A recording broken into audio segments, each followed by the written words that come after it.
Bonjour à tous et bienvenue dans cette analyse vidéo. Je suis Jérôme Revilliers, nous sommes le 28 mars 2013 et je vais vous expliquer ma vision pour cette journée sur 4 paires de devises différentes. Alors, pour commencer, nous allons faire un tour sur l'euro-dollar où vous voyez sur cette capture d'écran, nous amorçons donc toujours cette tendance baissière moyen terme. On amorce ce matin un léger rebond depuis le support à 1,2750.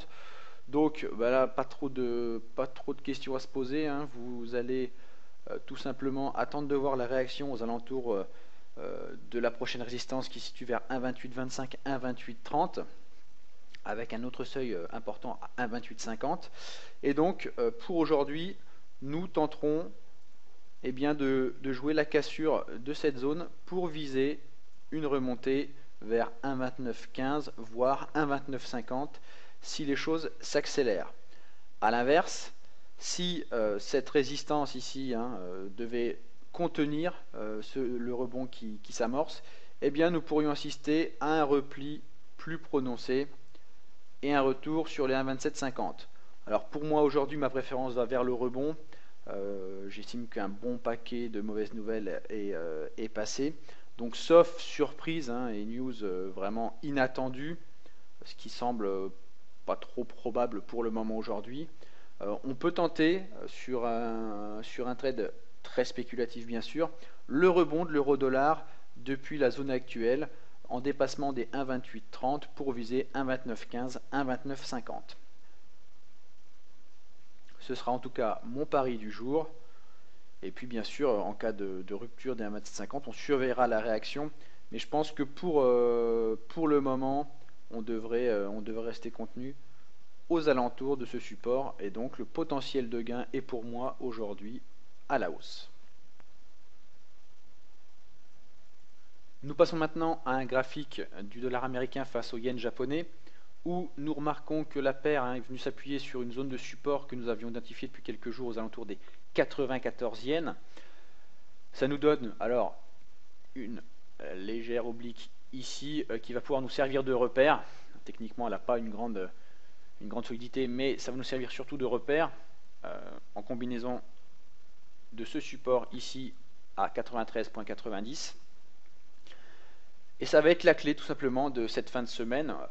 Il va falloir observer si la paire est capable de venir franchir ce support et ainsi aller peut-être chercher plus bas.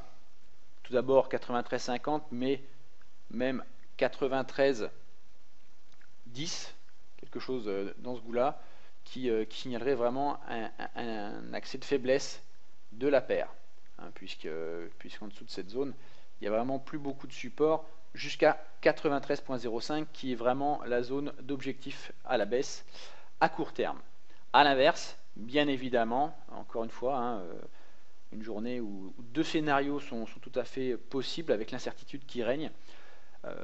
On a aussi une possibilité de rebond depuis cette zone, donc on va surveiller tout simplement. Et si 93,90 tient,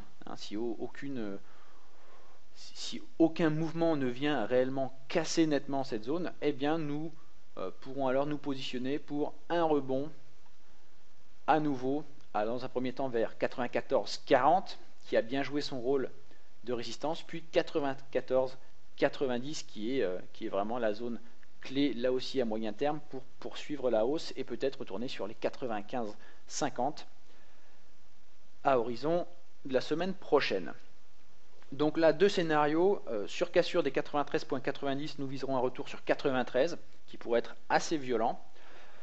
Et si ce support montre une belle tenue, nous pourrons alors entrer à l'achat. Je vous recommande d'être patient et de rentrer à l'achat aux alentours des 94,30, 94,40, juste un petit peu avant la résistance à 94,40, pour viser une extension de la hausse, 94,90, puis 95,30, tout à fait envisageable.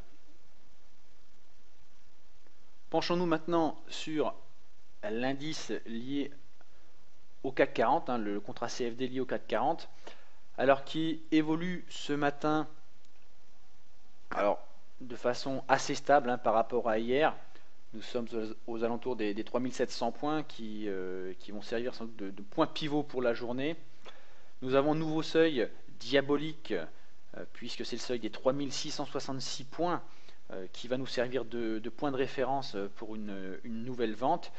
Donc, comme vous le voyez sur ce graphique, l'indice reste ancré dans une tendance baissière à court terme, ici avec un dernier sommet réalisé aux alentours des 3730 points. Nous avons le seuil des 3666 qui nous sert de repère. Pas tellement de questions à se poser non plus, restez simple dans votre trading.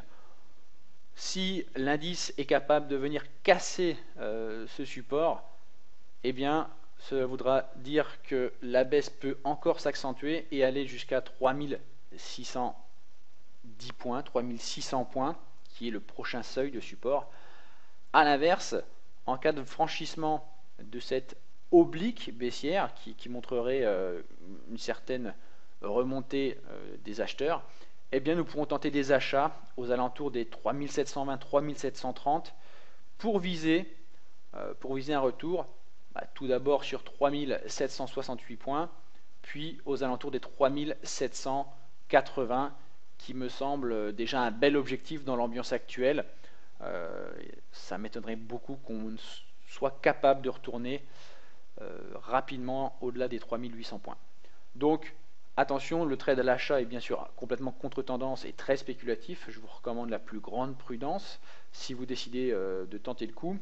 A l'inverse, pour ceux qui préfèrent être dans la tendance, je pense que vous pouvez tout à fait jouer la vente sur cassure des 3666 points ou même sur les zones actuelles avec un stop très serré au-delà des 3750 points.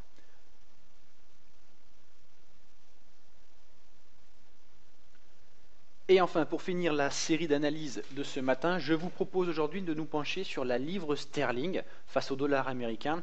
La livre sterling très vendue depuis le début de l'année suite à la dégradation de la note du Royaume-Uni a connu une forte chute aux alentours des 1,4830 et depuis quelques semaines, même si elle amorce un rebond qui l'a ramené au-dessus des 1,50 $, nous voyons très bien qu'à très court terme, nous sommes inscrits dans un canal légèrement baissier depuis 1,5250 et qui a vu la paire revenir sur 1,5090 la semaine dernière, enfin cette semaine, en début de semaine.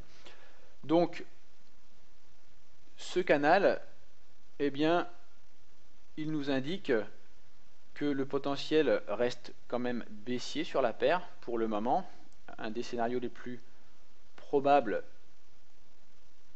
est sans doute ici un retour sur la borne basse de ce canal, donc comme cela, qui nous ramènerait à casser potentiellement le support à 1,5090. Alors ça va être une zone très importante, d'accord, car ce support, il ouvre la voie directement à un retour sur les plus bas de l'année, à 1,49, voire même 1,4850. Donc, très important de surveiller cette zone.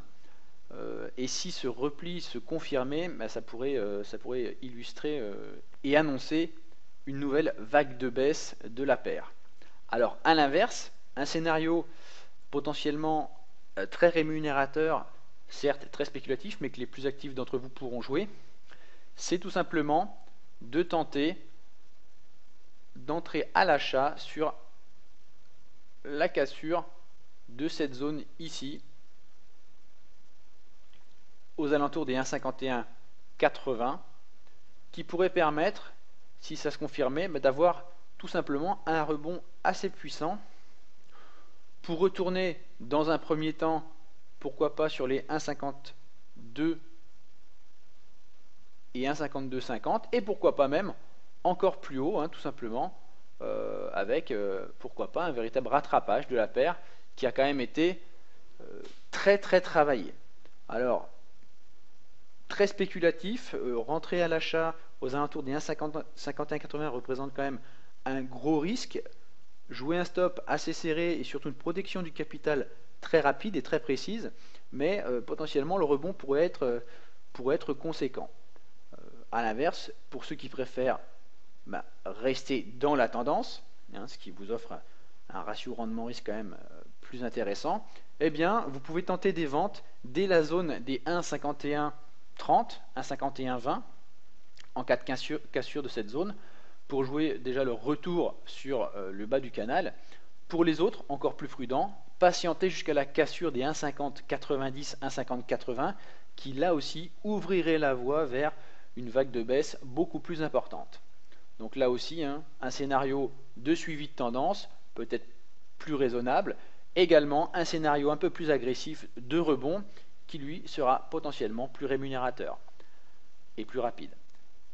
Merci en tout cas de votre fidélité, à très bientôt pour une nouvelle série d'analyses et n'hésitez pas à nous faire savoir si vous avez apprécié cette vidéo.